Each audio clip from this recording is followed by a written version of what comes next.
Professor Yunus আমাদের নিয়ে যে প্রথম বৈঠকটি করেন বারবার বলেন আমরা সংস্কার করতে চাই। আমি সেদিন বলেছিলাম স্যার সংস্কার মানে আমি কি বুঝি, সংস্কার মানে হচ্ছে একটা ভালো কাজ করার যে বাধাটাকে দূর করা, এটি হচ্ছে সংস্কার। আমরা তো বিপ্লবী সরকার, আমি বিপ্লবী সরকার হতে পারে, কিন্তু আমরা যারা প্রশাসনিক কাজ করি আমরা রেডিক্যাল কিছু করি না, আমরা সংস্কারের পথে হাঁটি। যে কাজেই যতটুকু করা সম্ভব, যখন করা সম্ভব, যেভাবে করা সম্ভব সেটাই আমাদের করতে হবে। আমি সংস্কারের অনেক ধারণার সাথেই একমত নই। আমরা যদি ধরি ঠিক আছে আমরা এই পর্যন্ত যারা আছি আমরা সংস্কারের মধ্য দিয়ে এগোবো, এরপর 45তম 46তম 50 60 70 সেই বিসিএস পরীক্ষাগুলি কিভাবে হবে, সেই প্রশাসনটা কেমন প্রশাসন হবে। আমি অনেকদিন ধরে আমি আমার নিজের মতো করে ভাবতে ভাবতে আমি একটা লেখাও লিখেছি, সেই লেখাটার নাম এইচএসসির পরে বিসিএস। এইচএসসি পাস করার পর আমরা বিসিএস পরীক্ষা দেবো। আমার বিএ পাস করার দরকার নাই, এমএ পাস করার দরকার নাই।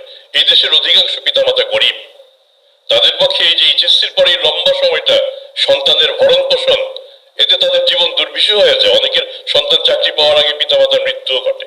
তাহলে সেক্ষেত্রে তার ব্যাপারটা কি হবে কিভাবে? আমরা যদি ঠিক করে নেই যে না এইচএসসি পরীক্ষার পরেই আমরা কিন্তু আমাদের এবং তোমাদের রাজনৈতিক যে বক্তব্যগুলি আছে, আমি আওয়ামী লীগ না বিএনপি না জাতীয় পার্টি না জামাত, এগুলি কিন্তু ডেভেলপ করে এইচএসসি পাস করার পরে, এর আগে কিন্তু ডেভেলপ করে না। কাজে এইচএসসি পাস করার সাথে সাথেই যদি আমি ধরে নিচ্ছি 1000 আমি রিক্রুট করব, 1000 রিক্রুট করব সিভিল সার্ভিসের জন্য, 1000 বিসিএস আমি রিক্রুট করব সিভিল সার্ভিসের জন্য, সাথে সাথে তাদের আমরা যখন বাছাই করব, বাছাই করার পর তারা চলে যাবে পিএটিসি বিশ্ববিদ্যালয়ে, সেখানে 4 বছরের কোর্স। এই সময়টাতে তারা খুব বেশি বেতন পাবে না, কিন্তু বাবা মার উপর যাতে বোঝা না হয় সেদিকটা, বাবা মার খরচ হবে না, নিজেরা পড়াশোনা করবে, পড়াশোনা করবে, এটা এক ধরনের চাকরিও, সামান্য কিছু বেতনও পাবে।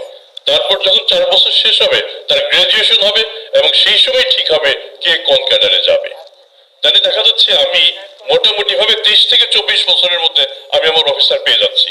আমি এখন আমার অফিসারের জন্য আমরা 35 বছর প্রস্তাব ছিল, সরকার 32 করেছে, কিন্তু 35-এ যে চাকরির জন্য যে আবেদন করলো, সিলেক্টেড হলো, তার চাকরি পেতে পেতে কিন্তু 37 থেকে 38 বছর লেগে যায়, 4 বছর লেগে যায় একটা সিলেকশন করতে।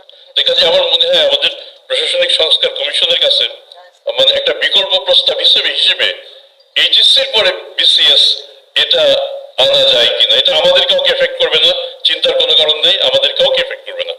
এটা করবে 45, 46, 47 তারপর থেকে। কাজে আমরা এখন যারা গ্রাজুয়েট হয়ে চাকরি পাওয়ার অপেক্ষায় আছি, এটা তাদের আদৌ এফেক্ট করবে না।